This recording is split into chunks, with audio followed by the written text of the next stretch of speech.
Yo, what's up guys? I am Sentiment, and today we are going to be talking about the 6 best Bankai in Bleach. This is about the best, dopest, most enjoyable Bankai within Bleach, in my opinion, not necessarily the strongest. This is not a strength-based list. You can find tons of those on the platform. I make my decisions based off my own opinions and feelings, and that's about it. This is not objective or anything like that. Despite that, I know that whatever I say can't and won't please everyone, but I do hope you guys enjoy. These are my favorite Bankai within Bleach. One more thing though before we begin. There was some confusion with the last video on what an honorable mention was. So to quickly explain, honorable mentions are in this case Bankai that don't have a definitive or numbered placement on the list for one reason or another. It could be me not knowing where I'd rank them, not liking them as much, or a variety of other reasons, but they aren't technically on the list, but are worth mentioning because they're still incredibly cool.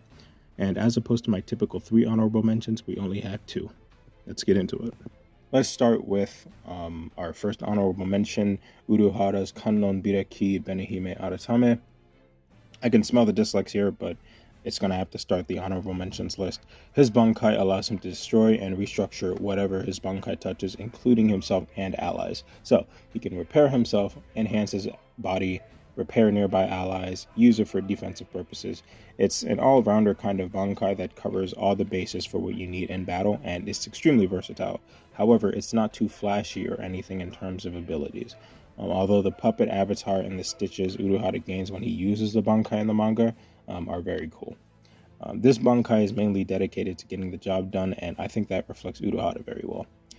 Some people were not happy with his ranking on my best captains in Bleach video, and if you're interested in seeing that, that will be up there in the corner, and that's understandable.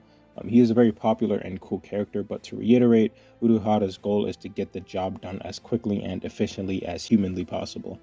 And all of his abilities reflect that, and that's great. It's just, in my opinion, to do that for me, they sacrifice a small fraction of the cool factor that goes into aspects of Bankai, and in the end that's not anything bad or anything. It's just a case of him not being able to have his cake and eat it too. I know a lot of people won't like that, but that's just my personal opinion, and if you enjoy this Bankai, that's great, and I hope you enjoy the on-screen reveal. For our next honorable mention, we have Ikkaku's Ryūmon Hōzukimaru. Listen to me. I don't care what anyone says. Like, I actually don't care. This Bankai is so cool. The music, the design, the best on-screen reveal as of right now, recording this video. You know, I realize that everyone memes the way that Ikkaku shouts Bankai, obviously in like a joking way. But the only difference between the way Ikkaku shouts Bankai and the way everyone else shouts Bankai is that Ikkaku says that shit like he loves it. It's a badass design, and I still get chills watching the scene. Funny story, I was watching a pretty large Bleach YouTuber, and in one of his videos he mentioned knowing people that love Ikkaku's Bankai because of the way that he yells it, and that was the funniest shit to me. Finding out that there's an entire community of like-minded people who love that scene the same way I do because of the pure energy Ikkaku brought to the screen was just amazing. The only thing that sucks is that the Bankai itself sucks. Too bad. Alright, now that we've got done the honorable mentions, we can go into the list, and at number 6 we have Kenpachi's unnamed Bankai. Now, if you want me to keep it a buck with you, Kenpachi barely skated onto this list, but considering all that is underwhelming about this Bankai to me, I decided to slide it in. Starting off with the negatives for me, I am not a fan of the physical changes Kenpachi goes through, and I know I'm probably in the minority there. It's clear that the intent was like a demon-like monster appearance, and in that regard it succeeded. Just the way it was executed is not my cup of tea, personally. In addition to that, it has no abilities as of yet, aside from increasing his cutting power. And you could argue that reducing Kenpachi to a mindless, bloodthirsty creature is the best direction to go in, and I wouldn't give too much pushback. My thing is that I just feel like there was a lot of creativity that could have been implemented into this Bankai that is missing. However, wow, voice crack. However, it's cool in his own regard, and it's going to be great when it's animated. The music, the vibe, and the care that's going into this anime is, going to make this scene very hyped despite its shortcomings, in my personal opinion. And when it's animated, it'll probably shoot up the list, but as of now, I find it hard to put it up any higher on the list. Next up at number 5, we have Renji's original Hihiō Zabimaru. It's a giant segmented serpent, and in my opinion really captures the old Bankai feel of new, different abilities. Zabimaru-Renji's True Bankai visually is a downgrade for me. It goes from looking like a giant spiked serpent of death to a compact brawler sort of look, which visually is a complete 180 from the ranged avatar-like look of Hihiō. The serpent, in my opinion, is just much more intimidating and original, and it feels as if his Bankai is a seemingly mythical beast under Renji's control, whereas his true Bankai is more of a weapon that is an extension of himself, which can be cool, but in this case is not preferable for me. I personally like the idea of Renji subjugating his Zanpakuto spirit to achieve Bankai being reflected in him seemingly dominating this massive serpent, but that's just me. Next up at number 4, we have Rukia's Hakka no Togame. Honestly, I didn't think I'd like this Bankai as much as I do, and it's kind of annoying in a good way. Rukia's Bankai reduces her temperature to absolute zero and releases a mist, freezing all opponents within a certain radius. Very simple, yet very cool, no pun intended. Visually, the Bankai is elegant, beautiful, and pristine. The Kuchiki clan strike me as a very high-class and graceful clan, and I like that in Byakuya and Rukia, this class seems to be shown in their Bankai. And for a first showing of a younger, more experienced, captain, Rukia being able to one-shot Asnod upon one of, if not her first activation of Bankai is admirable in my opinion. And with how much of a fan I am of the design, I'm very interested to see the potential of this Bankai as Rukia begins to master it. It also has a pretty big glaring weakness that I like, in that Rukia cannot move for a while after she activates Bankai, making this her true last resort. Those couple seconds where she activates Bankai are critical, and for some people, they can run away if they deactivate their Bankai and need to retreat. But for Rukia, if her opponent isn't dead by the time she lays eyes on them after she's activated her Bankai, she's likely dead. It creates a lot of stakes for her Bankai as it is now, and with training she could maybe overcome this, but as of now, it's do or die for our girl Rukia when she activates Bankai, and I really like that. Alright, next up at number 3, we have the Wind Porcupine Bankai. Now, I will say generally in terms of concept, Senbonzakura Kageyoshi is somewhat basic and potentially underwhelming. In very general terms, it's a larger version of Ishikai with more abilities, and sometimes I find myself wishing for a bit more, but oftentimes I'm very satisfied with what I see. To compensate for the fact that it's a larger version of Ishikai, it has access to a variety of abilities that make it a treat to see when it's on screen. Senbonzakura is graceful, beautiful, and effectively reflects Byakuya's ability to stay calm and classy, yet deadly and versatile. Personally, I would have to say out of all the abilities that this Bankai has, Senkai is my favorite. Aside from visually looking magnificent, Senkai turns the fight into a personal battle to the death. I like seeing Byakuya control his Bankai mentally from afar, but I truly enjoy seeing Byakuya locked in close-range combat. It shows that despite his status as a noble, his well-spoken nature, his ranged abilities, and even his physical appearance, which are things that you wouldn't necessarily associate with a close-range fighter, Byakuya has no qualms cutting down an opponent personally. Also, I am no expert on Japanese culture, but apparently, according to, the credible site Wikipedia, cherry blossoms in Japanese culture signify the ephemeral or fleeting nature of life, which I think is a great message for a death god to have, but a message that would have been made even stronger had Byakuya died in the Thousand Year Blood War arc, just saying, bringing his abilities that symbolize the quick and fleeting nature of life to a nice close. Next up at number 2, we have Shunsui's Katen Kyōkotsu Karamatsu Shinju.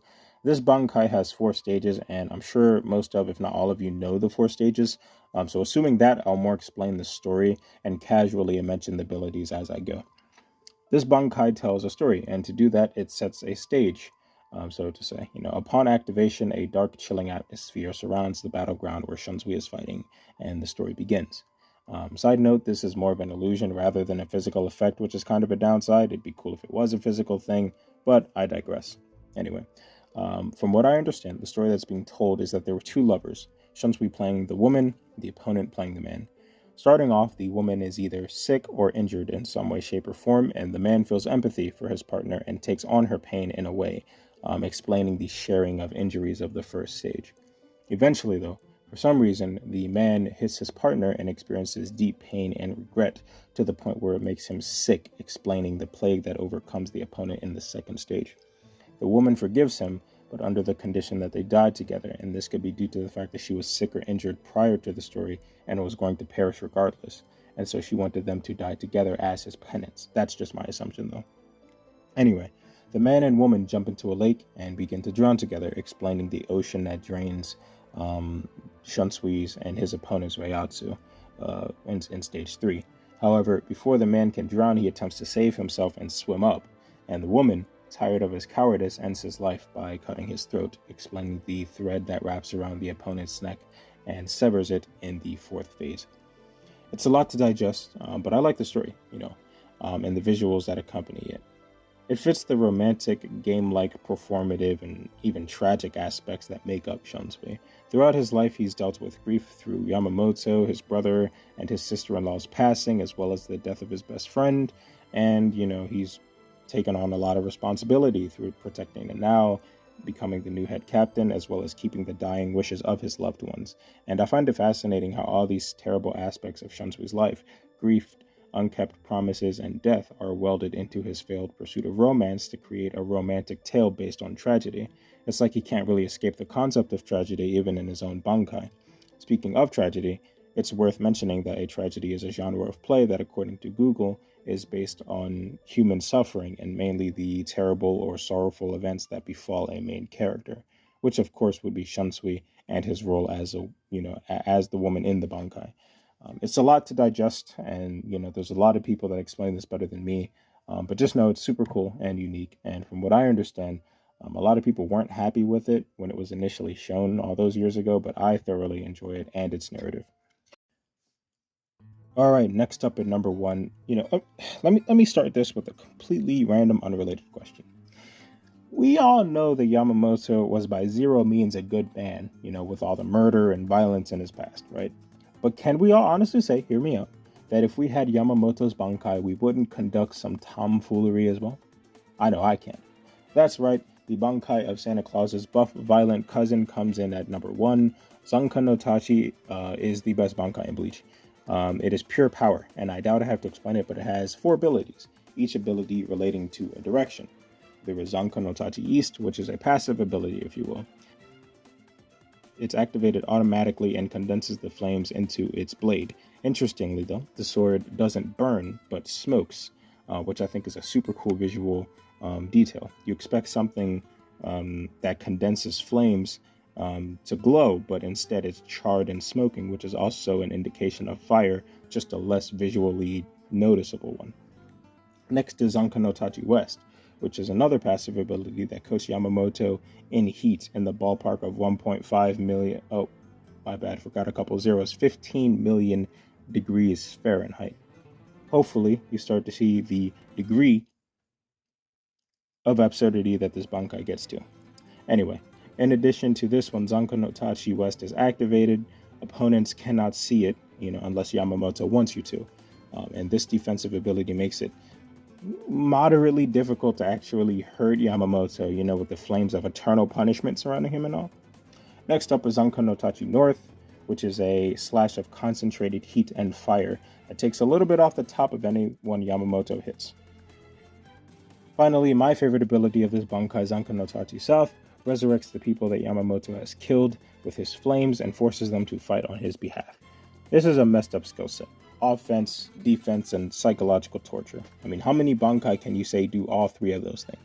This Bankai is so cool, and I cannot wait to see this thing when it is animated. The only thing wrong with it is that it didn't appear for too long, and then when it did, it didn't do too much. I hope when the 1000-Year Blood War arc is animated, we are able to see this Bankai much more. Fun fact, there's apparently a group of people in the Bleach community who have bestowed the nickname Old Man Genocide upon Yamamoto, which I just found out, and I think is hilarious. A lot of you may know that, most of you may know that, but it's just something interesting that I found. Anyway, that concludes the list. I know it took a while to get this video out. I've not been having a good time with some other stuff, and I took some time to myself, but it is here, and I hope you guys enjoyed, because I enjoyed making it. I am Sentiment, and I guess that's my cue.